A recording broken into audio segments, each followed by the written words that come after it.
Diary of St. Francis de Sales, December 9th. Pure love of God is that precious pearl sought by the merchants of heaven, but it cannot be acquired without renouncing everything else.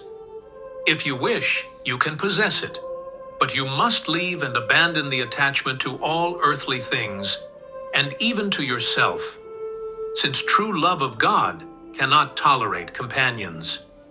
It does not want rivals. It wants to be alone in our hearts, to reign sovereignly there. Thus, when it ceases to reign, it, in a way, ceases to be present. Family Sermons.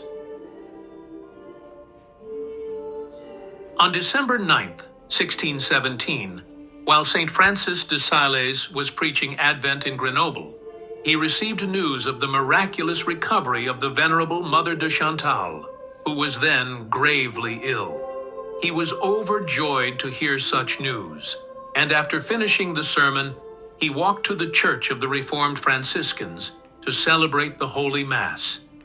He did so with such devotion that the good religious there believed he was in ecstasy. On the same day, he wrote the following to the saintly convalescent: "I thought, my dear daughter, that I could not better show my gratitude to the heavenly physician who has healed you than through the hands of his Lady Mother Mary, conceived without sin, our dear Sovereign and Patroness.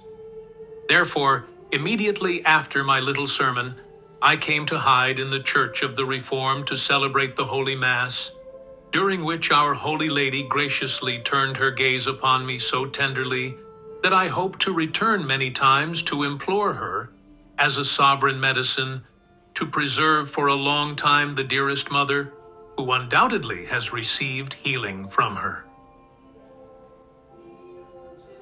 Reflection of December 9th. The passage emphasizes the profound nature of God's pure love, likened to a precious pearl of immeasurable value. This love requires a complete detachment from worldly attachments, highlighting the singular devotion God seeks from us. St. Francis de Sales's reaction to the miraculous healing further illustrates the power of faith and gratitude, especially when witnessed through the divine intervention of the Virgin Mary. The depiction of his devout celebration of the Mass conveys the deep personal relationship between faith, miracles, and the sacred connections between believers.